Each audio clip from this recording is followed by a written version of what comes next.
चलिए खबरों की शुरुआत बड़ी खबर के साथ करेंगे। सबसे पहले कांग्रेस को लेकर हम बात करने वाले हैं। बात लोकसभा चुनाव को लेकर होगी। आज कांग्रेस की लोकसभा चुनाव को लेकर पहली लिस्ट आ सकती है। सूत्रीय जानकारी दे रहे हैं कि कांग्रेस आज पहली सूची जारी कर सकती है। 40 उम्मीदवारों का नाम लिस्ट में हो सकता है। राहुल गांधी, शशि थरूर, भूपेश बघेल जैसे नेताओं के नाम पहली ही लिस्ट में संभव है। 11 मार्च को आपको बता दें कि एक बार फिर से कांग्रेस केंद्रीय चुनाव समिति की दूसरी बैठक होगी। तो देर रात तक कांग्रेस की बैठक चली है और पहली लिस्ट आने वाली है। लगभग 40 नाम इसमें हो सकते हैं। तो आज पहली लिस्ट जारी हो सकती है। माना जा रहा है कि कांग्रेस पहली लिस्ट में राहुल गांधी का नाम भी रख सकती है, जो कि वायनाड से आप जानते हैं कि वर्तमान में सांसद हैं और संभव है कि वायनाड से फिर से चुनाव लड़े। हालांकि लिस्ट का भी इंतजार करना होगा। खबर है कि केरल में भी सभी सांसदों को दोबारा मौका मिल सकता है। तो बड़ी खबर आपको बता रहे हैं, मणिपुर, नागालैंड, मेघालय, सिक्किम जैसे वो राज्य जिन पर उम्मीदवारों के नामों को लेकर सहमति बन चुकी है, तो इनके यहां से भी, इन राज्यों में से भी नामों का ऐलान हो सकता है। हालांकि दिल्ली को लेकर खबर है कि अभी पेंच फंसा है। तो दिल्ली को लेकर पेंच अभी फंसा है। सीसी की बैठक से जुड़ी खबर आपको बता रहे, जानकारी दी गई थी कि केरल, कर्नाटक, तेलंगाना, छत्तीसगढ़ और लक्षद्वीप से उम्मीदवारों के नाम फाइनल हो गए हैं। कांग्रेस की ओर से खुद ही जानकारी दी गई थी बैठक के बाद।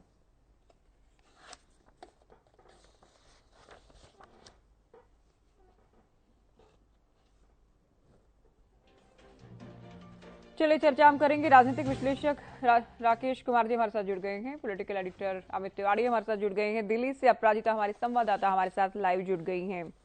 शुरुआत अपराजिता आपसे करेंगे। क्या कुछ अपडेट और किस तरह की खबरें अभी सूत्रों के हवाले से सामने आ रही कांग्रेस की लिस्ट से जुड़े?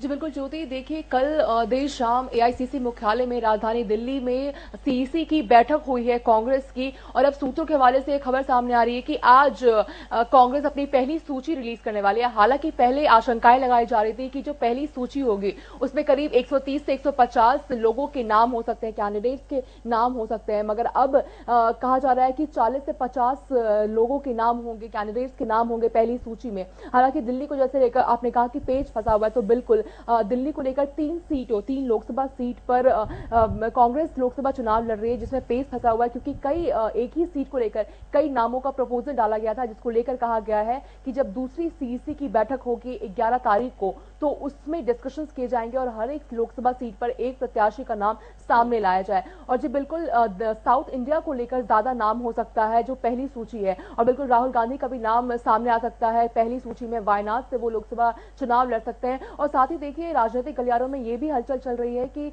प्रियंका गांधी रायबरेली से लोकसभा चुनाव लड़ेगी, मगर कल अंदर खाने से ये खबर सामने आई है कि प्रियंका गांधी शायद लोकसभा चुनाव नहीं भी लड़ सकती हैं, वो केवल कैंपेनिंग करेंगी कांग्रेस के लिए। और साथ ही बड़े नाम भी इस पहली सूची में शामिल हो सकते हैं। भूपेश बघेल का नाम हो सकता है, सीनियर लीडर शशि थरूर का नाम भी इसमें शामिल हो सकता है, और साथ ही मल्लिकार्जुन खड़गे के दामाद का भी शायद इस पहली सूची में नाम शामिल हो सकता है। ज्योति बिल्कुल, अमित भी हमारे साथ जुड़े हैं। अमित, 195 उम्मीदवारों के साथ बीजेपी पहली लिस्ट जारी कर चुकी है। कांग्रेस को लेकर भी आज इंतजार है और खबर भी है कि कांग्रेस अपनी पहली लिस्ट आज ला सकती है।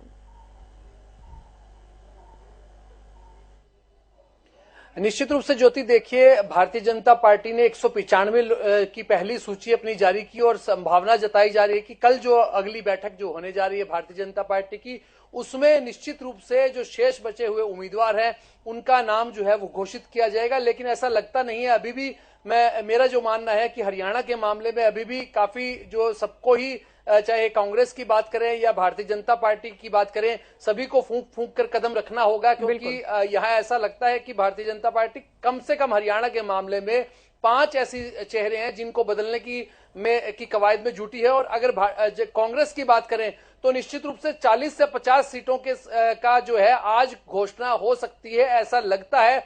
जो कांग्रेस की जो अग्र पंक्ति के जो नेता हैं, उनमें चाहे राहुल गांधी की बात करें या मल्लिकार्जुन खड़गे की बात करें, उनके पारिवारिक सदस्यों की बात करें या शशि थरूर की बात करें, या और भी कई ऐसे चेहरे हैं जिनका नाम पहली सूची में आ सकता है, उनकी घोषणा है वो आज संभावित है। इसके अलावा 11 तारीख को एक बैठक और रखी गई है क्योंकि देखिए जो अगर बात करें साउथ इंडिया में, अगर आंध्र प्रदेश की बात करें, वहां भी भारतीय जनता पार्टी का जो गठबंधन है वो तेलुगु देशम पार्टी से होने जा रहा है। चंद्रबाबू नायडू की आज अमित शाह से मुलाकात हुई है, उसके भी मायने हैं। तो सभी पर नजर रखी जा रही है। कांग्रेस भी उन लोगों पर, नए गठबंधनों पर, नए समीकरणों पर नजर रख रही है। भारतीय जनता पार्टी भी अपने नए सहयोगियों के साथ जो है मिलकर चुनाव मैदान में उतरना चाहती है।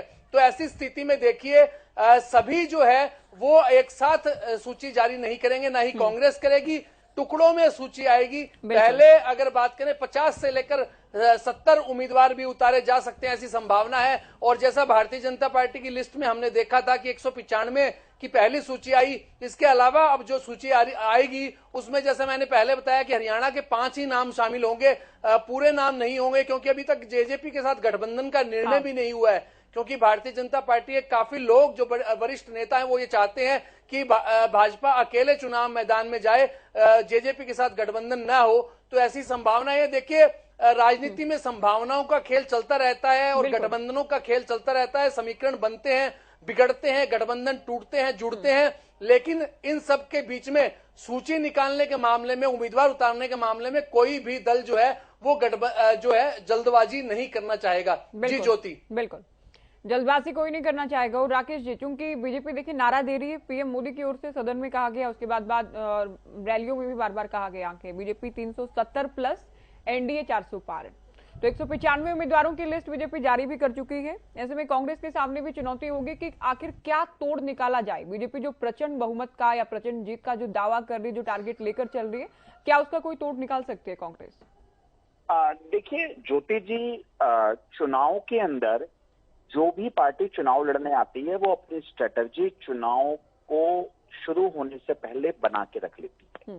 लेकिन यहाँ पर विपक्ष में कांग्रेस पार्टी 10 साल से है, लेकिन सोचने का विषय ये है कि सभी को पता था कि अप्रैल में चुनाव है। बीजेपी 195 उम्मीदवारों की लिस्ट निकाल चुकी है और कांग्रेस बहुत पीछे है अपनी रणनीति को बनाने में। और आज भी जिस तरीके से मीडिया के माध्यम से पता चल रहा है, कांग्रेस की पहली लिस्ट जारी होने जा रही है और उस लिस्ट में भी तकरीबन 40 से 50 नामों की घोषणा होगी, केवल 40 से 50। तो आप देखें, जब एक उम्मीदवार को उसको पता ही नहीं होगा कि मैं चुनाव के रणभूमि में आ रहा हूं, तो वो तैयारी कैसे कर पाएगा। तो कहीं ना कहीं विपक्ष अपने ही उम्मीदवारों की तैयारी को कमजोर कर रही है, टिकटों को डिले करने में। दूसरी महत्वपूर्ण बात कि 195 सीट्स डिक्लेयर हो गई। क्या कांग्रेस पार्टी इंडिया गठबंधन के अंदर अपने जो साथी दल हैं उनको सीट बांटने के बाद क्या 195 या 200 या 200 से अधिक सीटों पे चुनाव भी लड़ रही है या चुनाव भी नहीं लड़ रही, ये भी एक देखने की बात है। क्योंकि हम अगर देखें तो कांग्रेस पार्टी पहली सूची में 40 से 50 सीटों की ही घोषणा क्यों कर रही है? अगर इस बात पे चिंतन और मनन किया जाए कांग्रेस पार्टी का खुद का, तो उसका एक मुख्य कारण ये है कि जिस तरीके से इंडिया गठबंधन के अंतर्गत इनको सभी राज्यों में कम सीटें मिल रही हैं। जैसे कि उत्तर प्रदेश में केवल 17 सीटें मिली, दिल्ली के अंदर इनके पास 3 सीटें हैं, पंजाब में इन्हें कोई सीट नहीं मिली, गुजरात में इन्होंने 2 सीटें दे दी। तो इस तरीके से इनके पास सीटें ही बहुत कम है जिनके ऊपर इनको चुनाव लड़ना है। और उन सीटों पे भी अभी तक ये फाइनलाइज नहीं कर पा रहे कि उम्मीदवार कौन से होंगे। तो कहीं ना कहीं कांग्रेस पार्टी को ये इनका अपना पार्टी का अंदरूनी मामला है, लेकिन इनको विपक्ष के तौर पर अगर ये चुनाव जीतने के लिए लड़ रहे हैं तो इन्हें स्ट्रेटजी बनानी पड़ेगी और बहुत जल्द अपने कैंडिडेट्स को डिक्लेयर करना पड़ेगा, क्योंकि बीजेपी इतनी जल्दी अपने उम्मीदवारों का नाम डिक्लेयर कर चुकी है, सभी तैयारियों में लग चुके हैं। और मैं ये भी समझता हूं कि अगर आज कांग्रेस पार्टी ने 40 या 50 उम्मीदवारों की, जो भी वो उम्मीदवारों की टिकटें जारी करेंगे, तो विद इन 2 और 3 डेज मेरे हिसाब से बीजेपी अपने सभी उम्मीदवारों की सीट डिक्लेयर कर देगी। जी राकेश जी, अपराजिता, राहुल का आप भी जिक्र कर रही थी। देखिए वायनाड से सांसद हैं, पिछली बार अमेठी से भी चुनाव लड़ा, वायनाड से भी लड़ा, तो संभव है कि बहुत जल्द इस बात से पर्दा उठ जाएगा कि इस बार क्या कदम वो उठाने वाले हैं चुनाव के लिहाज से, और रायबरेली को लेकर, प्रियंका को लेकर भी तस्वीर साफ हो गई। जी बिल्कुल, आधी तस्वीर तो आज ही साफ हो जाएगी। जैसे सूत्रों के हवाले से ये खबर सामने आ रही है कि राहुल गांधी का नाम भी पहली सूची में हो सकता है। तो ये साफ तौर से जाहिर हो जाएगा कि किस लोकसभा सीट से राहुल गांधी लोकसभा चुनाव लड़ने वाले, क्या वायनाड से वो लोकसभा चुनाव लड़ेंगे। और रायबरेली को भी लेकर ये चर्चा चल रही है कि क्या प्रियंका गांधी लोकसभा चुनाव लड़ेगी, क्योंकि देखिए पोस्टर्स लग चुके थे रायबरेली में कि इस बार फिर से प्रियंका गांधी करके पोस्टर्स लग चुके थे कि पूरी तैयारी हो चुकी थी प्रियंका गांधी को रायबरेली से लोकसभा चुनाव उतारने की। तो अब ऐसा क्या हो गया है कि जो सूत्रों के हवाले से खबर सामने आ रही है कि प्रियंका गांधी इस बार लोकसभा चुनाव नहीं लड़ सकती है। और देखिए ज्योति, ये भी देखने वाली बात हो जाएगी क्योंकि राहुल गांधी जो भारत जोड़ो न्याय यात्रा कर रहे हैं, तो उसका क्या कुछ असर होने वाला है इस बार लोकसभा चुनाव में। क्योंकि हमने देखा था जब विधानसभा था उससे पहले उन्होंने भारत जोड़ो यात्रा की थी, उसका असर देखने को मिला था कर्नाटका में और भी राज्यों में देखने को मिला था। तो देखना होगा कि तैयारी क्या कुछ है, क्योंकि मैं सुन रही थी उनको, वो कह रहे थे स्ट्रैटेजीज की बात कर रहे थे। तो बिल्कुल जो पक्ष है, जो बीजेपी है, वो हमेशा से हमलावर रही है विपक्ष को लेकर, कांग्रेस को, इंडिया अलायंस को लेकर कि उनकी कोई ये राजनीति करते हैं, कोई रणनीति नहीं है इनकी। ये लोग को इन लोगों की सोच अलग है। अलायंस में वो लोग साथ में आते हैं जिनकी एक जैसी सोच होती है। इनकी सोच ही परिवारवादी वाली है। इन डेवलपमेंट को लेकर इनकी कोई सोच नहीं है, केवल अपने परिवार के बारे में सोचते हैं। और वहीं भारतीय जनता पार्टी कहती है कि हमारे पास रणनीति है, हम लोगों की आशा है, वही इंडिया गठबंधन लोगों की निराशा है। महाअधिवेशन में हमने सुना था इस तरह का जो तंज इंडिया गठबंधन को लेकर उन्होंने कसा था। तो अब जब सीईसी की पहली बैठक हुई है कांग्रेस की, उसमें कैंडिडेट्स के नाम आने वाले, तो देखना दिलचस्प होगा कि बिल्कुल का नाम सामने आता है। बिल्कुल, देखिए बीजेपी तो कोई भी चुनाव हो, भले ही विरोधी दलों को बुरा लगे, लेकिन सच्चाई है कि बीजेपी 2 कदम आगे ही रहती है अन्य दलों से।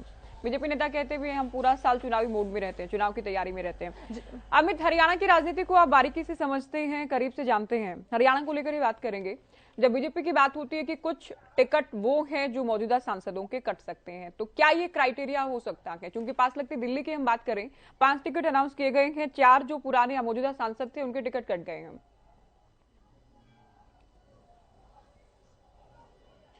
जी निश्चित रूप से कैंची चलना लाजमी लग रहा है ज्योति, क्योंकि देखिए दिल्ली का जो सामने है, दिल्ली में जिस प्रकार की सूची आई, जो धुरंधर अपने आप को मानते थे उनके टिकट कट गए। और जो चुनौतियां दे रहे थे, प्रवेश वर्मा की बात करें, वो चुनौतियां अपनी तरफ से चुनौती दे रहे थे अरविंद केजरीवाल को कि सामने चुनाव लड़ लें, लेकिन उनका टिकट कट गया। तो ऐसे में भारतीय जनता पार्टी में किसी की भी टिकट सुरक्षित नहीं है। कोई यह दावा नहीं कर सकता कि वो चुनाव मैदान में उतरने जा रहा है। तो ऐसी ही उम्मीद हरियाणा के मामले में लगती है कि वहां 4 से 5 जो चेहरे नए आ सकते हैं, चाहे सिरसा की बात करें या कहीं रोहतक की बात करें, और भी ऐसी सीटें हैं जहां से नए चेहरे आने की उम्मीद है।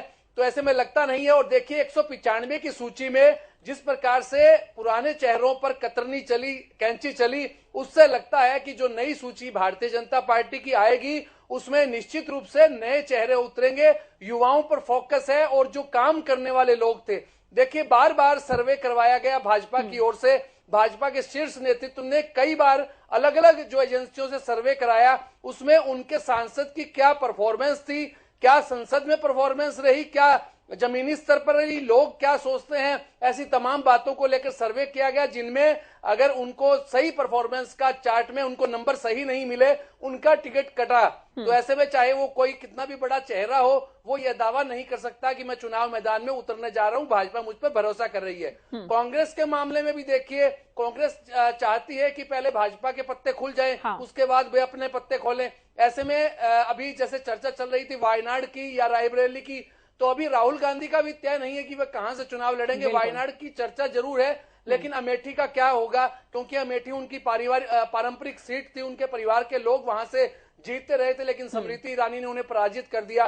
रायबरेली उनकी पारिवारिक सीट है, परंपरागत सीट है, वहां से हमेशा से ही चुनाव जीतता रहा उनका परिवार। लेकिन इस बार क्या होगा, क्योंकि सोनिया गांधी पहले से ही राज्यसभा में चली गई है, तो ऐसे में कोई भी अभी ना ही तो कांग्रेस में कोई यह दावा कर सकता है कि मेरी फलां सीट पर जीतने की उम्मीद है, मैं चुनाव मैदान में उतरने जा रहा हूं। ऐसी ही भाजपा की स्थिति है। तो देखिए अभी क्या रहता है गठबंधन में। और कल की जो बैठक है केंद्रीय चुनाव समिति की, उसमें क्या कुछ जो पहले छोटी टोली की बैठक हुई, और यह एक स्पष्ट बात है कि मुख्यमंत्री मनोहर लाल की पूरी चलने वाली है। उनका आशीर्वाद जहां जिनके साथ होगा, केंद्रीय हाईकमान भी उसे ही तरजीह देगा और उसी को ही चुनाव मैदान में जो है वो टिकट के रूप में आशीर्वाद मिलेगा। जी बिल्कुल बिल्कुल ठीक कह रहे हैं आप। हमने करीब 9 साल में सरकार या संगठन से जुड़े जो भी फैसले देखे हैं अमित, उनसे साफ लगता है कि सीएम को शुरुआत से लेकर अब तक फ्री हैंड दिया गया है। उनकी जो पसंद होगी उसको जाहिर तौर पर बहुत प्राथमिकता दी जाने वाली है। राकेश जी, कांग्रेस को लेकर मैं बात करूंगी। पिछली बार लगभग कई दिग्गज कह सकते हैं, लगभग सभी दिग्गजों को मैदान में उतारा गया था हरियाणा लोकसभा में, लेकिन इस बार शैलजा ये कह रहे हैं कि वो तो विधानसभा का लड़ना चाहती, बाकी हाईकमान बताएगा। भूपेंद्र हुड्डा को देखकर भी लगता है कि वो लोकसभा की बजाय विधानसभा की तैयारी कर रहे हैं। तो क्या लगता है कि उसी फॉर्मूले के साथ हाईकमान आना चाहेगा कि जो बड़े नेता हैं, वरिष्ठ नेता हैं, उनको मैदान में उतारा जाए? देखिए ज्योति जी, हर एक कोई भी पॉलिटिकल पार्टी हो, चाहे वो राष्ट्रीय स्तर की पार्टी हो या वो क्षेत्रीय स्तर की पार्टी हो, पॉलिटिकल पार्टी का एक मेन मुद्दा रहता है कि वो किसी भी तरीके से चुनाव के अंदर विजय प्राप्त करे। और अगर किसी भी पॉलिटिकल पार्टी को विजय प्राप्त करनी है तो उनको अपनी पार्टी के गद्दावर, बड़े और ऐसे नेता को चुनाव में मैदान में उतारना चाहिए जिसका आम जनता में, जिसका क्षेत्र की समस्याओं पे एक पकड़ हो, जिसको लोग जिताना चाहते हो।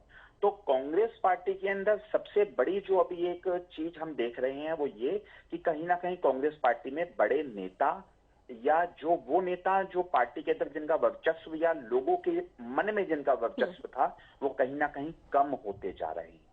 कुछ नेताओं ने, बड़े बड़े नेताओं ने पार्टी छोड़ दी या उन्होंने राजनीति से कहीं ना कहीं संन्यास ले लिया। तो कांग्रेस पार्टी को बहुत मंथन करना पड़ेगा कि किस कैंडिडेट को किस सीट से उतारे, क्योंकि कांग्रेस पार्टी के पास सीटें भी कम हैं और कहीं ना कहीं वो नेता जिनकी जीत सुनिश्चित हो वो नेता भी कम है। तो कांग्रेस पार्टी के लिए बहुत कड़ी परीक्षा है और ये बहुत बड़ा चुनाव है, क्योंकि ये लोकसभा का चुनाव है। कांग्रेस पार्टी का ये इंटरनल मामला है, लेकिन कांग्रेस पार्टी को बहुत मेहनत की आवश्यकता है। और अगर हम बीजेपी की बात करें तो बीजेपी ने भी जिस तरीके से दिल्ली में भी सांसदों की टिकट काट के नए चेहरों को तवज्जो दी है, उसी तरीके से हरियाणा में भी बीजेपी आप देखिएगा कि बहुत सारे नए चेहरों को कहीं ना कहीं चुनावी मैदान में लेकर आएगी, क्योंकि बीजेपी ने ये सर्वे कराया, इंटरनल सर्वे हुआ, वहां पर बहुत ज्यादा काम को देखा जाता है, लोगों की राय, लोगों के सर्वे को कंसीडर किया जाता है कि जो नेता लोकसभा में जीत के आया क्या वो जनता के बीच पहुंचा या नहीं पहुंचा, उसकी कार्यशैली क्या थी, उसने क्षेत्र में क्या काम कराया, और अगर पुनः उसको टिकट मिलेगी तो वो जीत के आ पाएगा या नहीं आ पाएगा। तो अगर बीजेपी को लगा है कि कोई सांसद के जीतने में कुछ शंका है तो बीजेपी ने निश्चित तौर पर उसकी टिकट काटने का मन बना रखा होगा। बिल्कुल, और जब से ये 400 पार का नारा दिया है, हालांकि उससे पहले से भी, और अब ये दिखता है तुलनात्मक रूप से ज्यादा दिखता है कि एक एक सीट को लेकर पीएम मोदी भी ये सुनिश्चित करने का प्रयास कर रहे हैं कि जीत जरूर मिले। अगर कोई सांसद अच्छा नहीं कर पाया, विवादों में रहा, कि एंटी इनकम्बेंसी है, तो इस बात का भी सर्वे करवाया गया और इसी के आधार पर हो सकता है कि टिकट आने वाले दिनों में भी कटे। खैर, कांग्रेस को लेकर भी हमने बात की, लिस्ट आज आने वाली है, क्या कुछ खास रहेगा, पुराने नेताओं को ज्यादा जगह दी जाएगी, युवाओं को कितना मौका मिलेगा, महिलाओं को लेकर, पिछड़ा वर्ग को लेकर, जिसको लेकर कांग्रेस बार बार बात करती है, उन्हें कितनी तरजीह दी जाती है, ये भी देखना होगा। आप तीनों का बहुत शुक्रिया। अहम बातचीत हमने की है कांग्रेस की लिस्ट को लेकर, जो कि आज आ सकती है। सूत्रों के हवाले से हम जानकारी दे रहे हैं कि आज कांग्रेस की पहली लिस्ट आ सकती है। तो ये बड़ी खबर आपको बताई कांग्रेस को लेकर, साथ ही बीजेपी को लेकर भी हमने बात की है, चूंकि बीजेपी 2 कदम इसलिए भी आगे चल रही है। बीजेपी पहली लिस्ट जारी कर चुकी है, 195 उम्मीदवारों के नाम सामने आ चुके हैं। कांग्रेस की कल देर रात तक बैठक हुई है, बताया गया किन किन राज्यों को लेकर चर्चा हुई, और आज करीब करीब, हालांकि अभी जब तक स्पष्ट नहीं हो जाता, लिस्ट नहीं आ सकती जाती, तब तक हम केवल सूत्रों के हवाले से बात कर रहे हैं कि करीब 40 उम्मीदवारों के नाम लिस्ट में शामिल हो सकते हैं। राहुल का नाम भी इसमें शामिल हो सकता है। सूत्रों के हवाले से जानकारी आपको दें।